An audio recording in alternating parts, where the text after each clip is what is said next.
तर मित्रांनो, आपल्या व्हिडिओचा पहिला प्रश्न आहे की रस्त्यामधील प्रकाश योजना करण्याच्या पद्धतीला टिंबटिंब म्हणतात.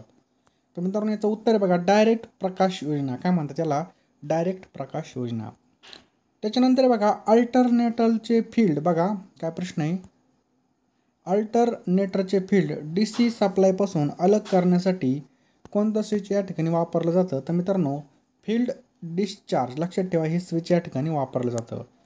नंतरचा प्रश्न आहे बघा, विद्युत मंडळाची पॉवर मीटरने मोजतात. तर बघा विद्युत मंडळाची पॉवर कोणत्या मीटरने मोजतात? तर वॅट मीटरने या ठिकाणी ही मोजली जाते. पुढचा प्रश्न बघा, स्लीपर रिंग इंडक्शन मोटारीसाठी टिंबटिंब स्टार्टर वापरतात. तर ऑटो ट्रान्सफॉर्मर कोणता या ठिकाणी स्टार्टर वापरला जातो? तर ऑटो ट्रान्सफॉर्मर या ठिकाणी वापरला जातो. पुढचा प्रश्न आहे बघा, कोरोना इफेक्टमुळे टिंबटिंबचा लॉस होतात. तर मित्रांनो, ट्रान्समिशन लाईनची कार्यक्षमता घटते पहा. त्याच्यानंतर रेडिओ फ्रिक्वेन्सी लॉस वाढतो.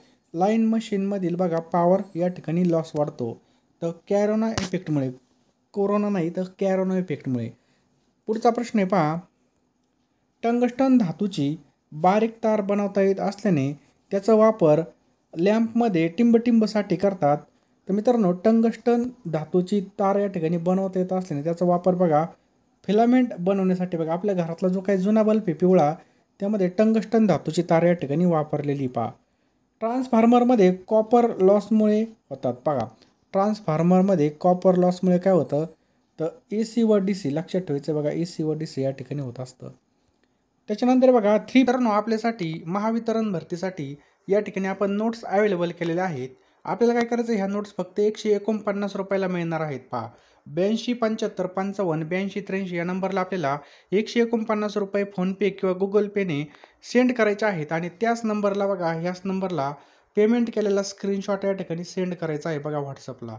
या ठिकाणी तुम्हाला अतिशय महत्त्वाच्या नोट्स या ठिकाणी पाठवले जाणार आहेत. नंतरून बघा या ठिकाणी पुन्हा आपण ह्या नोट्सचे फीज वाढवणार आहोत. लवकरात लवकर आपल्याला नोट्स घ्यायचे आहेत बघा. या नोट्समधून तुमचे जवळजवळ बघा बरेच मार्क कवर होणार आहेत पहा. क्विक रिव्हिजनसाठी आपण ह्या नोट्स बनवलेले आहेत पहा. या ठिकाणी तुम्हाला कुठली अडचण येणार नाही पहा. कारण की बघा आता पेपर जवळ आले आहेत बघा, काय वाचावं आणि कशी रिव्हिजन द्यावी यासाठीच आपण ह्या क्विक नोट्स बनवलेले आहेत पहा. यामध्ये तुम्हाला सगळे नोट्स या ठिकाणी भेटून जातील. फक्त आपल्याला 149 रुपये या ठिकाणी फोनपे किंवा गुगल पे करायचं आहे बघा. आता पैशाकडे बघायचं नाही मित्रांनो. लवकरात लवकर आपल्याला एक एक मार्क महत्त्वाचा असतो बघा मेरिटमध्ये येण्यासाठी. त्यासाठी बघा अतिशय महत्त्वाच्या नोट्स आपण या ठिकाणी बनवलेले आहेत पहा. तर लवकरात लवकर आपल्याला नोट्स लगेच घ्यायच्या आहेत, कारण की नंतर आपण किंमत वाढवणार आहेत पहा.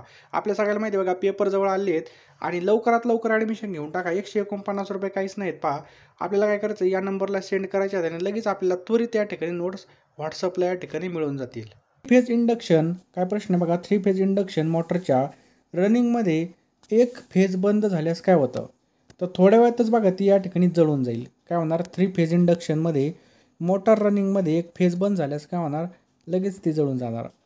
गॅस फील्ड लॅम्पचं टिंबटिंब व टिंबटिंब वायू भरतात. तर बघा गॅस फील्ड लॅम्पमध्ये ऑर्गन आणि नायट्रोजन या ठिकाणी वायू भरले जातात. ऑर्गन आणि नायट्रोजन. पुढचा प्रश्न आहे बघा, इनकॅन्डिसेट लॅम्पच्या टंगस्टन फिलामेंटची विलयन बिंदू किती आहे? तर 3400 अंश सेंटीग्रेड इतका आहे पहा. किती आहे? 3400.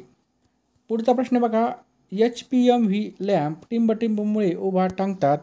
तर ऑर्गन वायूने बघा, ऑर्गन वायू पेटून मर्क्युरी निर्माण होण्यास उशीर लागत असल्याने बघा हा लॅम्प उभा टांगला जातो. पुढचा प्रश्न बघा, RCC व PCC पोलचा स्पॅन टिंबटिंब ठेवतात. तर बघा RCC आणि PCC पोलचा स्पॅन 40 ते 60 मीटर इतके अंतरावर ठेवत असतात. नेक्स्ट आहे बघा, स्टील टँक रेक्टिफायरचं वैशिष्ट्य काय आहे? तर मित्रांनो, शक्तीने मोठे आणि वॉटर कूल्ड आहेत पाहे. लक्षात ठेवा, स्टील टँक आणि रेक्टिफायरचे वैशिष्ट्य काय आहे? शक्तीने मोठे आणि वॉटर कूल्ड हे आहेत. 3 फेज इंडक्शन मोटरला दाब 80% ठेवल्यास स्टार्टिंग करंट किती होईल? तर 3 फेज इंडक्शन मोटरला दाब जर 80% ठेवला तर काय होईल बघा, 20% या ठिकाणी करंट कमी होईल. किती? 20% करंट या ठिकाणी कमी होईल. पुढचा प्रश्न बघा, इंडक्टिव्ह रिॲक्शन्स कोणत्या अक्षराने दाखवला जातो? तर XL या अक्षराने हा दाखवला जातो. पुढचा प्रश्न बघा, रेजिस्टन्स स्टार्टरमुळे EC फेज मोटरची गती फक्त कशी होऊ शकते? तर मूळ वेगापेक्षा या ठिकाणी कमी होऊ शकते बघा. AC फेज मोटरची गती मूल वेगापेक्षा या ठिकाणी कमी होऊ शकते. DC मोटर स्टार्टर मार्फतच चालू केल्याने होते बघा. DC मोटर आहे ना फक्त स्टार्टर मार्फतच चालू केल्याने होती. त्याचं उत्तर आहे बघा, ज्यावेळेस लो व्होल्टेजपासून सुधार करतो त्यावेळेस DC मोटर बघा स्टार्टर मार्फतच चालू केल्याने चालू होते. HMPV लॅम्पमुळे उभा टांगतात. तर पहा, ऑक्झिलरी इलेक्ट्रॉड आणि मेन इलेक्ट्रॉड यांचा संबंध चांगला येतो म्हणून बघा हा जो काही लॅम्प आहे बघा उभा टांगला जातो. ट्रान्सफॉर्मरमधील लो प्रॉस शोधण्यासाठी काय करावं? तर शॉर्ट सर्किट टेस्ट या ठिकाणी घेतली पाहिजे. ट्रान्सफॉर्मरमधील लो प्रॉस शोधण्यासाठी शॉर्ट सर्किट टेस्ट या ठिकाणी घेतली पाहिजे. AC सिंगल फेज बघा, AC सिंगल फेज मोटरमध्ये कॉम्प्युटर असतो. तर बघा AC सिंगल फेज मोटरमध्ये कॉम्प्युटर असतो. तर बघा युनिव्हर्सल टाईपचा या ठिकाणी कॉम्प्युटर असतो बघा. कसा? युनिव्हर्सल टाईपचा. त्याच्यानंतर बघा इंडक्टिव्ह सर्किटचा पॉवर फॅक्टर टिंब असतो. तर लॅगिंग असतो बघा, लक्षात ठेवायचं आहे, लॅगिंग असतो. पुढचा प्रश्न बघा, ज्या ए फेज AC मोटरच्या रोटरवर वायडिंग केलेली असते त्यांना काय म्हणतात? तर त्यांना वाऊंड रोटर मोटर्स असं म्हणतात. काय म्हणतात? वाऊंड रोटर मोटर असं या ठिकाणी म्हटलं जातं. उच्च दाबाच्या ओव्हर हेडलाईनमधील 2 कंडक्टरमधील दाब वाढला असता त्यामधील हवेचं आयोनायझेशन होऊन तेथे निळसर ज्योत निर्माण होऊन शिट्टीसारखा आवाज येतो. त्या क्रियेला टिंब असे म्हणतात. तर त्या क्रियेला कॅरोना इफेक्ट असं म्हणतात. काय म्हणतात? Corona effect. ऑप्शन क्रमांक 2 आपल्या या ठिकाणी बरोबर उत्तर होईल. पुढचा प्रश्न बघा, केबल कोअरचे यांत्रिक रक्षण करण्यासाठी आर्मिंग करतात. तर कशाचं आर्मिंग करतात? तर बघा लँड कवरिंग, त्याच्यानंतर GI स्ट्रिप्स आणि GI वायर याचा या ठिकाणी संरक्षण करण्यासाठी वापर केला जातो. कोअरलगत टिंब वायडिंग असते. तर मित्रांनो याचं करेक्ट आन्सर आहे ऑप्शन क्रमांक 1 लो व्होल्टेज वायडिंग असते. पहा कशी असते? Low voltage winding. Clearance 7.5 metre आणि सॅग 2.4 मीटर असल्यास कंडक्टरचं वरचं टोक टिंब उंचीचा ठेवला पाहिजे. तर 9.9 लक्षात ठेवायचं बघा, 9.9 या ठिकाणी आपलं करेक्ट आन्सर आहे मीटर. 2 सारख्याच क्षमतेचे 2 ट्रान्सफॉर्मरची समांतर जोडणी केल्यास दोन्हीवर लोड कसा पडेल? तर मित्रांनो लोड हा सारखाच राहील दोन्हीवर, पण समांतर जोडणी केली तर लोड सारखाच राहील. पुढचा प्रश्न आहे, अर्थ रेजिस्टन्स मोजण्यासाठी टिंब मीटर वापरतात. तर अर्थ रेजिस्टन्स मोजण्यासाठी अर्थ टेस्टर मीटर या ठिकाणी वापरलं जातं. केबलच्या आर्मरिंग PVC इन्सुलेनला टिंब म्हणतात. तर याचं करेक्ट आन्सर आहे बघा सर्व्हिंग असं म्हणतात. लक्षात ठेवा, केबलच्या आर्मरिंग PVC इन्सुलेशनला काय म्हणतात? सर्व्हिंग असं म्हणतात. हॉट वायर मीटर विद्युत प्रवाहाच्या कोणत्या परिणामावर कार्य करतं? तर उष्णताजन्य, लक्षात ठेवा उष्णताजन्य या परिणामावर कार्य करतं. पहा पुढचा प्रश्न आहे, HPMV लॅम्पमध्ये टिंब गॅस प्रकाश निर्मिती होते. त्यामध्ये मर्क्युरी, लक्षात ठेवा बघा मर्क्युरी गॅस प्रकाश निर्मिती होते. पहा पुढचा प्रश्न आहे, पहा AC 3 फेज 6 पोल इंडक्शन मोटरचा सिंक्रोनस वेग किती आहे? तर 1000 RPM आहे. पहा किती आहे? 1000 RPM या ठिकाणी आपलं करेक्ट आन्सर आहे. पुढचा प्रश्न आहे, पहा केबलमधील कोअरच्या इन्सुलेशनची जाडी टिंबवर अवलंबून असते. तर कोअरमधील कंडक्टरच्या दाबावर या ठिकाणी याचं बरोबर उत्तर आहे. पहा केबलमधील कोअरच्या इन्सुलेशनची जाडी कोअरमधील कंडक्टरच्या दाबावर अवलंबून असते. पूर्ण लोड ट्रान्सफॉर्मरमध्ये कॉपर लॉस 1000 वॅट आहे. लोड अर्धा केल्यास कॉपर लॉस टिंब अशा पद्धतीने आपल्याला काढायचा आहे.